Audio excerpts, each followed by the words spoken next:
Hello, everyone, and thank you for tuning in to Poets and Quants' online MBA panel, The Student MBA Experience. Today, we're joined by current students and alumni from 3 elite programs, Michigan Ross, CMU Tepper, and Boston University Questrom.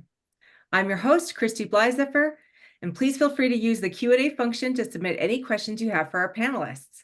I'll do my best to get to those at the end of the session. Well, let's begin by getting to know our panelists, and thank you all for joining us today. If you would each introduce yourself, your current role, and a fun fact about yourself. Sanjana, let's start with you. Hi everyone, I'm San Chandak. I go by San. I'm VP at Global Technology at Bank of America. My role is to independently validate technical capabilities while assessing underlying risks and control. So my unique technical background as a software engineer, along with a stint in business, I had my own kids' gym. And that created this unique opportunity for me to get a fresh perspective of business side of the things. And that's why OMBA BU. Fun fact, I have lived in 13 homes in last 11 years. So that was pre-COVID though. And yeah, I've enjoyed moving and traveling. Wow, you must enjoy moving. I can't think of anything worse right now. Ashley, how about you? Sure. Thanks for having me, everyone. My name is Ashley Reel.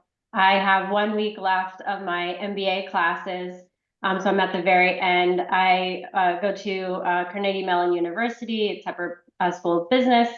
I have always had a career in project management, but when I took the MBA, I accepted a role in marketing in SAP, a global software enterprise company. Also through the MBA, I created a startup with 2 other co-founders through the program called the Auntie Collab. And I think my fun fact is that I decided to do this crazy thing with 3 kids who are all in 8, 6, or 4 years old. So Oh, fun wow. time. Yeah, what a lot to juggle. Chris, how about you? Hi, Chris McNally. So currently based in Houston, Texas, and I am a manager in strategy and consulting here at Accenture. Most of my career I spent in the energy industry all over the United States, and have found my way into consulting after pursuing an MBA. I did wrap up at Ross in December, and it's been a great overall experience. I did an undergrad in engineering, so finding the MBA was to help fill in some gaps there. And a fun fact around this is I had a unique experience of graduating alongside our school winning a national football championship. So located here in Houston and was able to go. So it was a great time. Oh, very fun. Thank you. Thanks all of you, and thanks for your time and joining us today. And we're just going to dive right into the questions our viewers are probably most interested in. Ashley, starting with you, kind of walk us through the decision of pursuing an online MBA. Did you consider other degree options, and what were the key factors that led you to choose Tepper? Yeah, so as I mentioned, I work at SAP. It's a pretty large global organization. And looking up at the leadership, everyone has pretty impressive MBA or higher education credentials. So I knew if I wanted to stay competitive in my career, I'd have to invest in it. But I've always also been really interested in entrepreneurship. And Carnegie Mellon actually has a great entrepreneurial ecosystem that I said, I'm going to do an MBA. I'm going to see either I'm going to invest in my career as is, or I'm going to start a company. And so win-win. But the online program really fit with my personal situation. So I'm mid-career, I've got a family, it's a very busy time of my life. I can't step away from a salary or health benefits. So the online program was a way for me to be able to continue working, but have that flexibility to continue my education. And CMU has been a really great way to do that with access weekends where we get together in person for a whole weekend of class, but then we do everything else online throughout the year. So it fits for those very busy mid-career people. Yeah, absolutely. Chris, how about you? Same question. some similar experience. So definitely echo Ashley's sentiments on leveling the playing field and such. So I spent the first 10 years of my career with a single company and decided to make a pivot from there before pursuing an MBA. And one thing I learned in the job search that came with that was I need to eliminate reasons why, I would not be considered as a potential candidate. And a lot of candidates in my career level were all, MBA grads or had a wealth of experience that, just needed to bridge gaps to. So that was a very, very easy reason to. And then in addition to that, right, life happens and you're certainly, in a much different place than you were coming out of undergrad many years ago. So another consideration for me was, okay, can I financially do this, and making sure that it was possible. So I had, personally just making sure my undergrad student loans were paid off. And then I wanted to, open doors that I just didn't have. So being in one industry, all roads kind of in the industry lead to Houston, Texas. And I was like, okay, do I want to spend the rest of my life there? Is that, the future, or do I want to have the option to do something else? And by pursuing an MBA at U of M, it just opened all kinds of new opportunities that I just didn't have in my industry. And then also one final thing was, it was always just a dream of mine to go to U of M, something that I pursued in undergrad, and the stars didn't align that way, but had the chance to come back around and make it work, and really, really happy with the decision. Yeah, very good. Thank you. And San.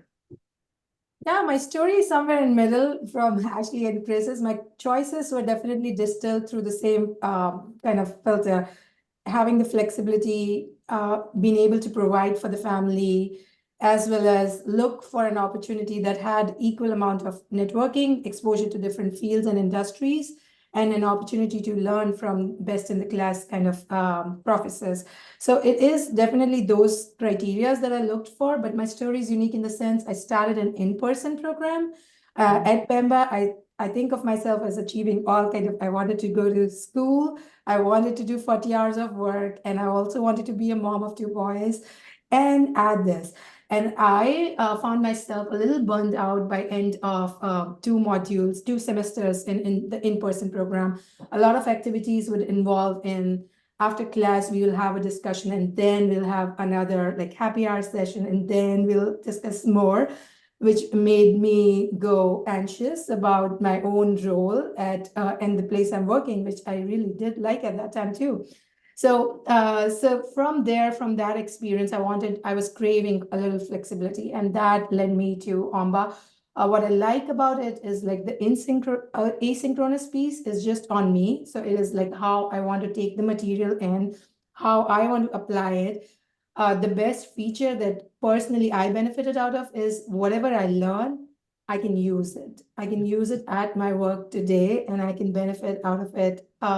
Doing that lateral climb that I wanted to do in my own job. Like I really do like my own role. So the progress was more lateral and knowing different horizontals that are available to me right here.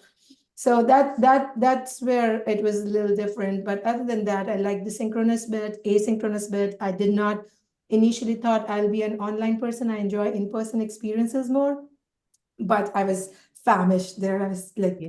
not able to keep up with the energy. So Yeah, well, like you said, the immediate application is such an advantage of the OMBA format. So Chris, going back to you, tell us a little bit more in depth about the learning experience, the course load, flexibility, emphasis on group work versus individual, that kind of thing.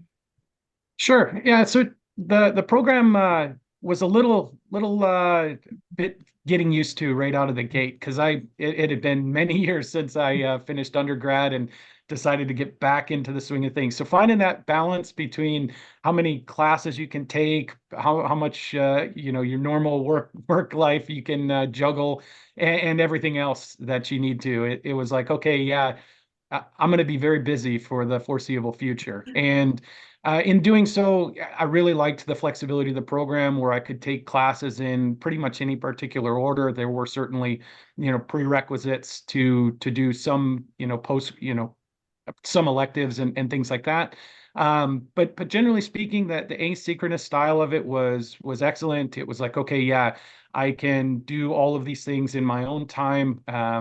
Certainly had to navigate around group work where people were in different time zones or even different countries. And that was a challenge, but at the same time, everybody was invested in making it happen. So it really wasn't as difficult as it may seem. And then, just the course offerings throughout the program, a lot of things that I tried to take that I didn't get exposure to in my career, and certainly was happy to learn about a lot of students' experience in my classes about those topics. Yeah, absolutely. San, same question.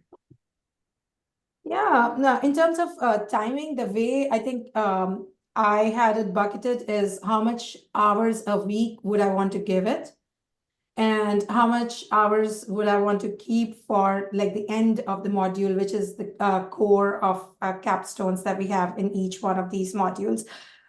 It changed with each module. I learned something different. As Chris mentioned, like it's not easy because you're navigating through different time zones, and it's global time zones. Team members are all over. And then I think internal motivation for different folks are different too. So that's something you have to be cognizant of. It's an online MBA, and some people might just be there and not as dedicated as you want to be. So you have to know what you want out of it as well. So dedicating those, like I have my rule of 10 hours a week is what I'm going to give to the best of which I can. And that's how I navigated it. We have one asynchronous class per week of the module. And then everything is due the next week. That is like you really apply the material to life in that week when you're studying it. The other thing I did find was in group assignment, it was we're given like templates of how you could best take the conversation forward and negotiate your grounds among your team members. So I think that personally helped me not only in the teams in OMBA, but also in my personal team here at work. So. Oh, very good. Yeah. Ashley, how about you? Yeah, I reflect a lot of what Chris and Sun already said. I mean, so at CMU, we do flipped classrooms where we do, as we were talking, online lectures pre-recorded that you listen to, a lot of prep work. And then our classes were very much discussion based or getting down into the weeds of figuring out some type of equation. So like San, I mean, I probably spend about 6 to 10 hours on average a week on all of that. It is very, it's a lot of time, it's a lot of work, but you can easily absorb it. We also were very heavy on group work, which, love it or hate it. I think to me, there were some classes that I would not have survived if I didn't have a group of people that I could collaborate with and learn from. So very reasonable workload, but you got to put the time and effort in. Yeah, absolutely. Well, thanks very much. Sandra, we're going to direct this next question for you. A lot of times MBAs are kind of pursuing a specific role, company, or career path. But can you tell us a little bit about some of those intangible skills that business school provided, that kind of some of those softer skills that you learned? Sure. Right away, the first couple that come to mind is the beautiful listening triangle. I think I keep it on top of my workplace also now. It's the idea of not responding someone directly, pursuing the thought, and then distilling it in the way you would want the conversation to go ahead, and then replying to it. So like pausing for that is one of the skills I think I needed to imbibe in my routine.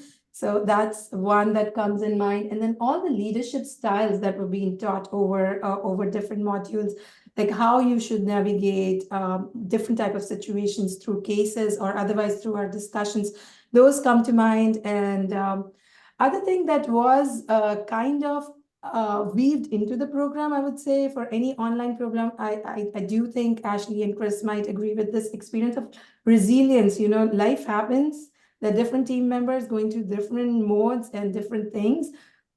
And that's actually what's parallel to our work life too. Like I see that happening in our work life. Now, I feel myself being more compassionate about those. I was very much of like, let's do this, a very task-oriented worker.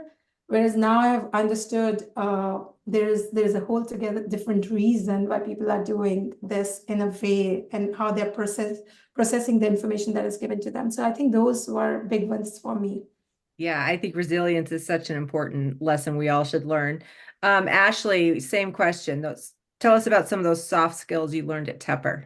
Yeah, at Tepper, they highly value teaching about emotional intelligence. So we actually have to do required workshops throughout our time there. But then a lot of our electives are a lot of soft skills based. I'm taking a really great DE&I class right now.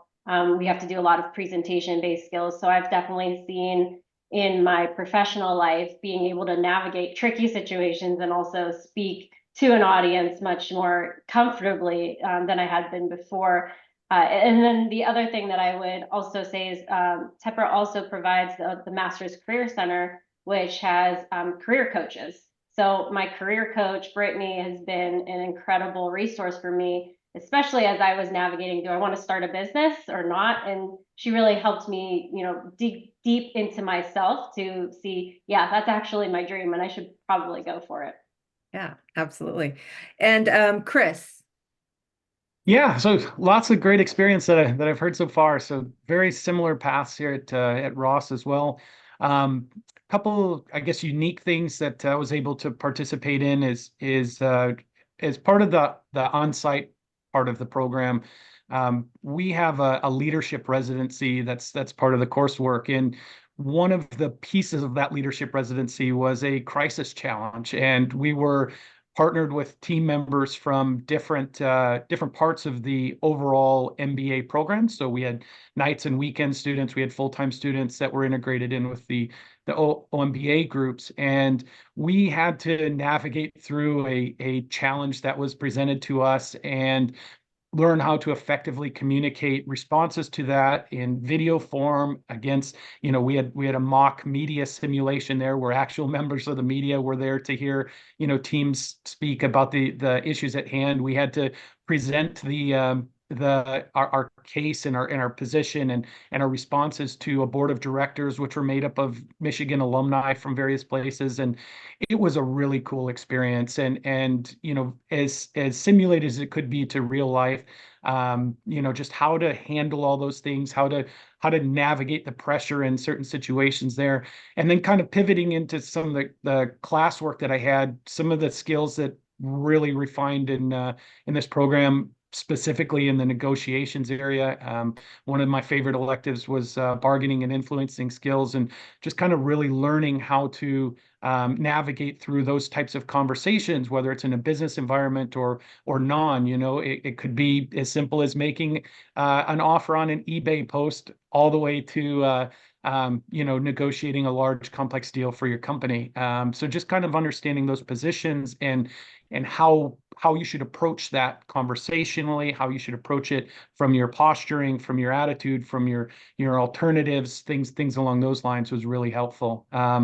In addition, I also took many different management and organizations classes just to help kind of broaden my own set of leadership skills, specifically looking at things like recognizing biases and how to eliminate those and when you're making decisions and go forward from there. Yeah, very good. Thank you very much. Ashley, if you had to pick one, what's kind of the biggest hallmark of your experience so far? The one that you'll remember that provided the greatest impact for you? So I kind of have to say two things.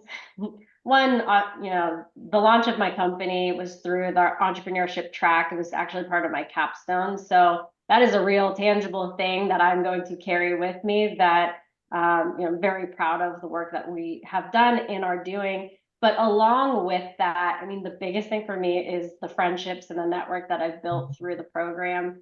and I'm sure Chris, and you're probably thinking similar, it's amazing to be in a group of people who are so smart, so articulate, high in emotional intelligence, and to really learn from each other and accomplish this thing that's an MBA degree together is just, something that I'll always cherish, having that experience with these people.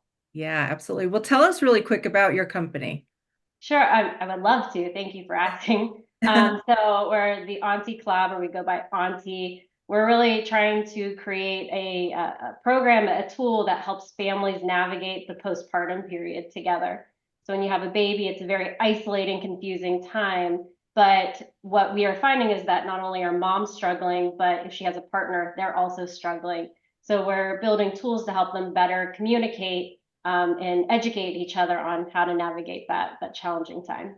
Wow, fascinating. Thank you. So was that something that you launched because you were in the MBA, or did you go to the MBA because you wanted to launch something?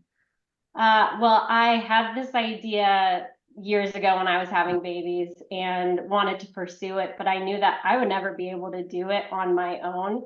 I needed to be in an ecosystem that encourages it, and the Tepper entrepreneurship track is just such a cool program, because you literally start with learning your business canvas model and doing your customer discovery. You're doing actual interviews, you're building landing pages.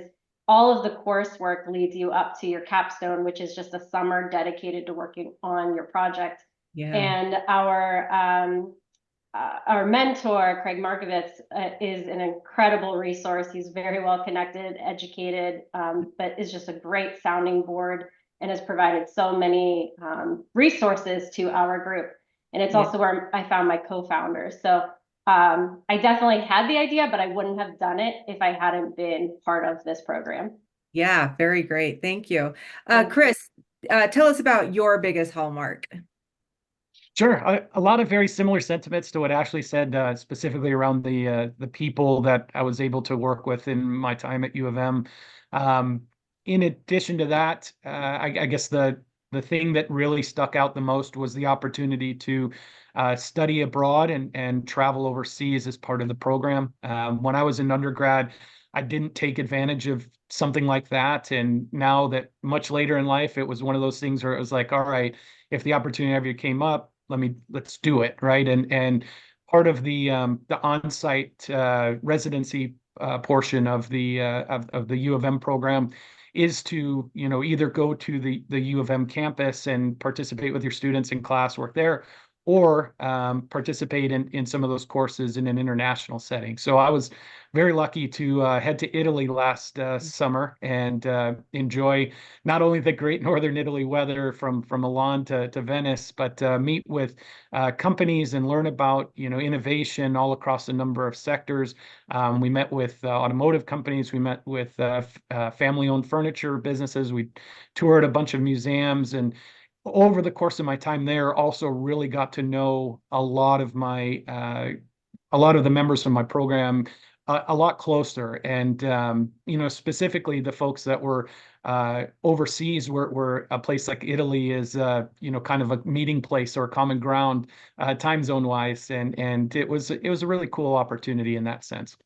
Is there anything that you are going to be able to take from that kind of global experience to your career? Yes, it actually made me appreciate buying the business class travel as early as possible. But that being said, just more so learning and working on an international setting. I've being in the energy industry, have traveled quite a bit for work, but certainly just opened a lot of doors to different areas of the world that I was like, okay, yeah, I'm going here on my own. I've got to go meet my classmates, navigating all these things in a foreign language. We'll just make it happen. So it certainly applied. Very good. Thank you. And San, how about you? Your hallmark experience at BU Questrom. Yeah, thank you for this question. I was thinking about it, and it was like a superlative. I'm not much of a superlative person. Yes. So I'll tell a couple of small things that really did make a big deal out of this MBA. I went in at the tail end of wrapping up, closing my business, and coming back to corporate world as I started the MBA. And my goal with MBA was learning the mistakes I made already, like the experience I've already carried, how I could have done better, and also just to see what other opportunities I may get when I come back into work. So I think with that lens in mind, the things that I appreciated Ashley and Chris both touched, that is the community or the resource of friends and how we were showing up for each other, and just we haven't even known each other, met each other, let alone be calling ourselves team members, starting from the stage of storming together. So I think that experience was a unique one for me that I'll carry. And in terms of like carrying forward, I do understood this part better about myself, that I enjoy being in communities. So I did create a community where I have now my volunteering community. In my workplace, I have employee resource community where I can lead effort into way and shape I want. And one kind of experience that really drew me towards this bucket of volunteering and community is one of our professor, Jay-Z. He's quite popular. Everybody knows Jay-Z when he's doing the OMBA program. He did this fundraising in one of our online MBA class with 450 students, a 15-minute of fundraising, and he facilitated it so well that I could think like, here's how you bring your personal values to life with such a big class of global audience and wrap it up in a way that you make meaningful contribution. He gamified the whole process. He showed us how you could do it. He wrapped it up in 15 minutes. We were back in course again of data and data navigation. So I think that experience is something I will carry, and I have it's so unique. I've not seen it happening. I've seen it in larger gala, in events where fundraisings are done, but those are hours and hours of things. This was just 15 minutes. We supported Pine Street, local to Boston community, and it was done. And I appreciated knowing that it could be done in this way. Yeah, absolutely. Well, let's get to like maybe the question most of our viewers are kind of really interested in, that piece of advice you each have for someone considering an OMBA while they're, juggling work and family. And Chris, let's start with you. Sure. Yeah. So there's going to be a large checklist for many of you, because everyone has their own kind of individual experience here on where they're at in life, what they're, hoping to do and such. But I guess one thing that was very influential to where I ultimately made my decision was kind of looking at everything that the school has to offer in the grand scheme of things. So, we're all here representing different business schools, but we're also representing different universities that have all sorts of different, tie-ins to different industries and to different programs and to different sports and such. And for me, it was looking at that brand as a whole. It's like, okay, if I'm going to get this degree and use it to my advantage, can I go wear, the university logo? And is someone going to recognize that? Are they going to understand what that means, right? It's not always just Ross Business School. It's University of Michigan for me.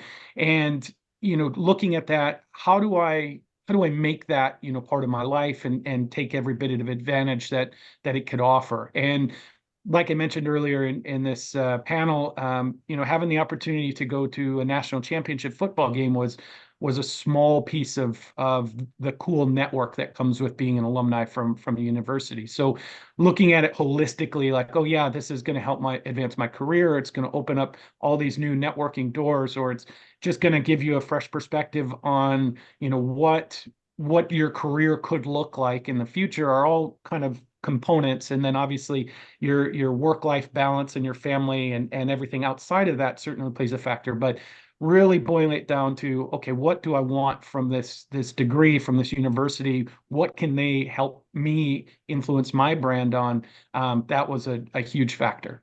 Yeah, absolutely. San, how about you? Sure.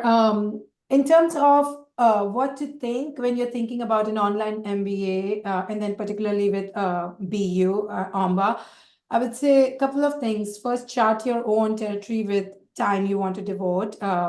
you want to get an experience out of it, might as well bucket how much you want to devote it to, because it's very unique. How much you want to give is what you'll get out of an online MBA program.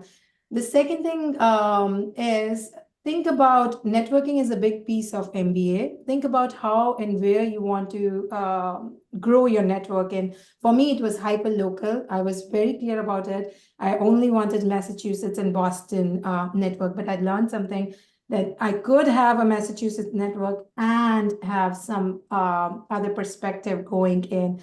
And that's something unique. Everyone needs to think for themselves in this space. And then third, I would say, in terms of, I'm a very book person in terms of what you're reading. Look into the professors you're reading.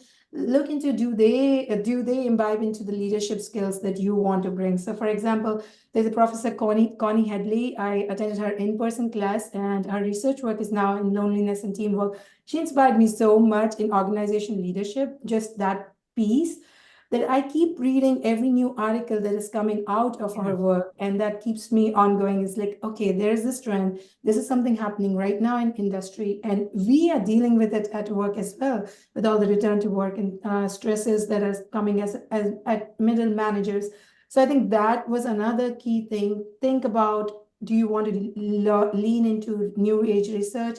Who are the professors doing it? Do you want to be engaged in a conversation with them? And look for that also in the school. And the last piece is, I think, really kind of showing up that intrinsic motivation somehow needs to be there. You have to have an appetite for motivation to come into an online program. It's not something you're doing forcefully. This is not a straight path that you can switch the industry into. It is more of you rediscovering your own path, and also thinking about, are there other alternate paths available through the people you meet in the course? Yeah, absolutely. That's great advice. Ashley, how about you? What advice do you have? Yeah, you both brought up really great advice. I think so. When I was thinking through doing the MBA, like I've already mentioned, I had 3 small kids. I, had all of this stuff going on with work and volunteer work and so on. And I was so worried that I was too old to do it. I was worried that I wouldn't be able to balance it all. And I think my advice is, as you can see, there are plenty of us that are doing it actively. Most of your classmates are going to be, you might have a lot that are, early in their careers, but a lot of us in the online program especially are balancing it all. So you're in really great company. The biggest advice to make it all work, I would say, is make sure that you have a good support network at home. Especially if you do have small kids, just being open and honest and communicating about what you need, because it's really impossible to do everything on your own. You will burn out if you try. But if you have that support network and you work with, your friends, your family, and your classmates, you can absolutely do it. So just, have that plan in place and go for it. Yeah, absolutely.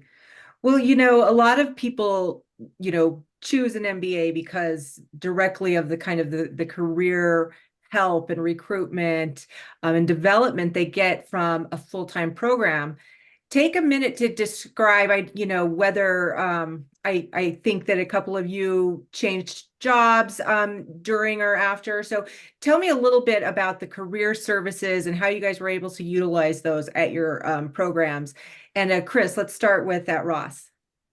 Sure. Yeah. So when I came into Ross, I was working at a small supply chain tech consulting firm, and I previously spent 10 years of my career in oil and gas operations, and was in a career pivot, trying to figure out what's next, where do I go, this, that, the other thing. And I started the program in 2021, right on the heels of all the lockdowns and full-fledged COVID stuff. So it was like, okay, what does this new world look like? I'm going back to school. I'm trying to figure out what my next career path is going to be. I was in the position I was somewhat happy, but I knew it wasn't going to be where I was going to retire. So I was like, okay, I don't have a specific job I'm seeking coming out of this. I just want to, get the most that I can out of all these things. So very early in my career, I reached out to our CDO and got into some career counseling and was like, okay, yeah, let's figure out what you don't want to do, or at least figure out options on, if the right thing came down, what would be worth pursuing to you, and what would be just kind of narrowing the field in which you're searching for. Is location the most important thing? Is seeking a job title or working for a particular organization the thing? And had all those conversations with my career coach and such, and it was really beneficial. And then of course throughout the program, refining things like resumes, and just getting access to events where you're getting coffee chats or things with industry, just so you can kind of get a little more information on what potential paths to follow. And then just out of the blue, my very first year in the program, it was a very hot job market at the time across a number of different industries, as consulting was ramping up, tech was ramping up, and a buddy of mine reached out and out of the blue and was things here at Accenture. Would you like to consider? And threw my resume over there, had a real quick path with the CDO, and was like, hey, let's go. And then I found out, 6 weeks later, I was hired, and I've been here ever since. So in two ways, it was nerve-wracking because it was so fast, but then at the end of the program, it was nice because it was okay, I'm not here seeking a job upon graduation. I've already got something that I enjoy doing, and I'm found a good fit at. So it was a weird process, but overall very, very helpful CDO throughout. Yeah, absolutely. San, have you been able to take advantage of the career services at BU? And if so, how? Yeah, so thank you, Chris. Christy, I think at BU there are two ways you could take advantage. One is with the success factor. So anytime you have a quest for showcasing your skill to your class, or you're thinking about doing an event for the network of people that are in online MBA. So we do a women online network. Those are the places to kind of take advantage of industry-led career chats. And the second one is absolutely the career coach piece. I haven't personally taken so much advantage of it. I've gone to a couple and taken some bullet points from there. The one that I really did enjoy is a conversation where they guided us to kind of do skip level meetings with upper management. And those made me think about my own role, my own functionality in a different way, and go towards the common shared goal, and where our company is progressing, where bank is going, and where I am going, and where are our intersections in terms of values. So I think those skip level interviews and reminders that were set in our module, they were baked into our curriculum. So we had to finish it as part of our curriculum, were more advancing for me in career. And I also happen to have switched job between OMBA. So I went from a defense contractor all the way to banks, so two different industries, completely different, both mid-manager kind of roles. So it was a beautiful moment to kind of see the difference in the industry while you are studying still about management and leadership styles. Yeah, fascinating perspective. And Ashley, tell us about any career kind of services at Tepper.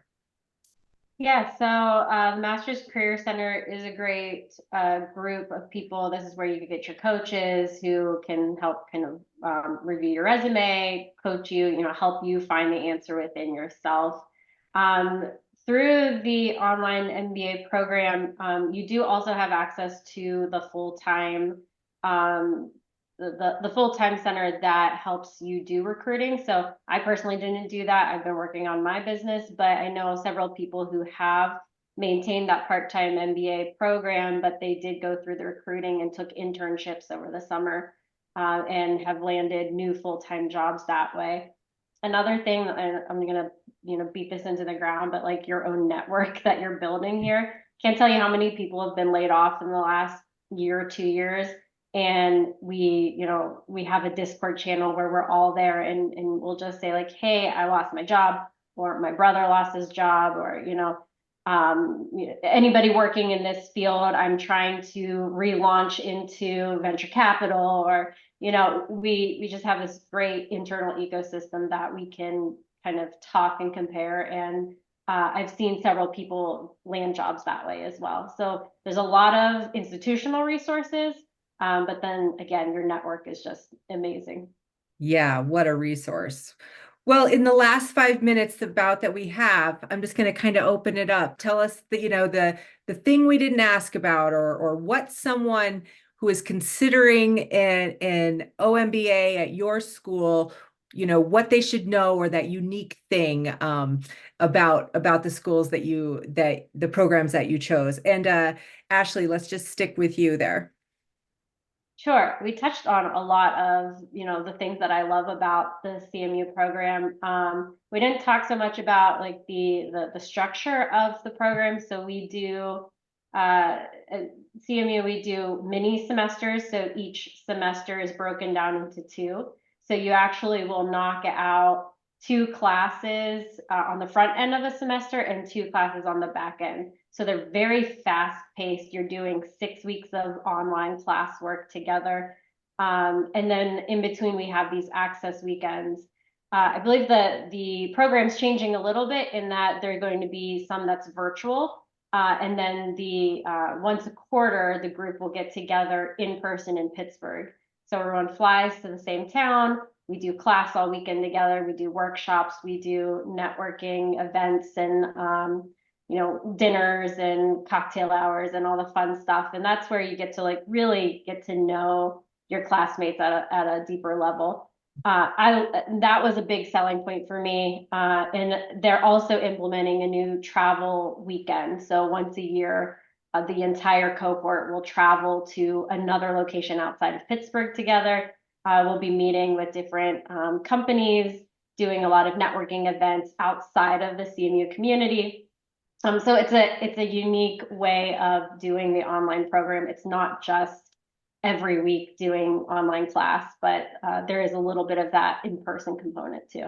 Yeah. And Chris, last word to you. Sure.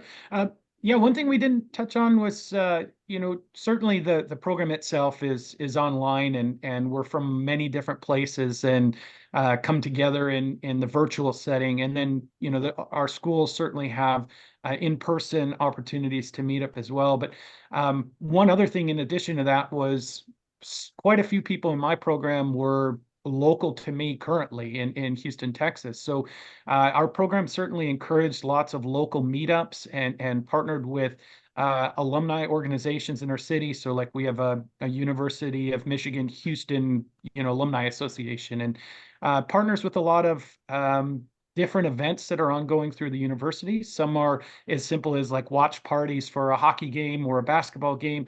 Others are, meetup events like, euchre fundraiser or something along those lines. And then other times it's more broader things like donation drives, blood donor drives, things along those lines.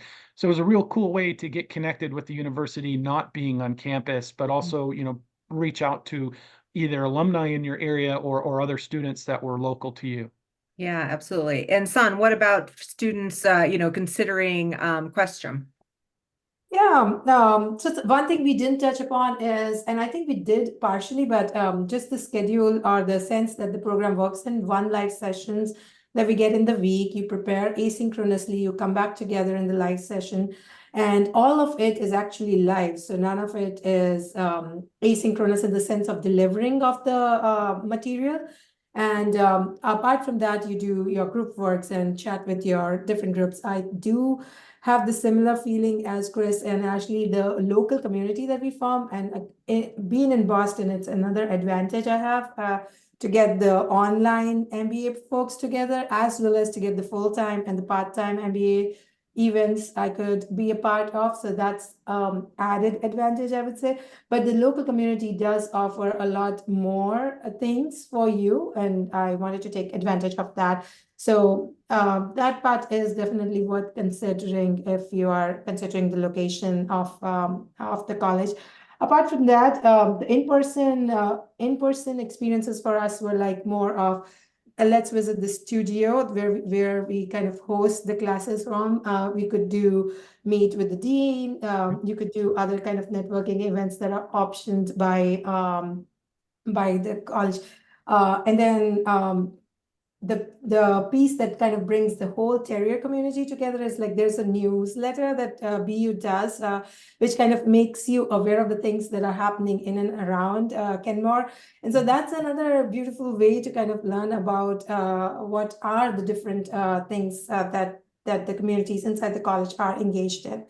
If that's another way of kind of engaging. Yeah, absolutely. Well, thank you all again for your time and for giving us such great insights into the online MBA programs at your schools. And I thank you to all our viewers out there. Be sure to watch the remaining panel sessions throughout today and tomorrow to hear from other top business schools and student perspectives. And as always, be sure to go to poetsandquants.com for other informative articles, videos, and more to help you no matter where you are in your MBA journey. See you next time. Thank you.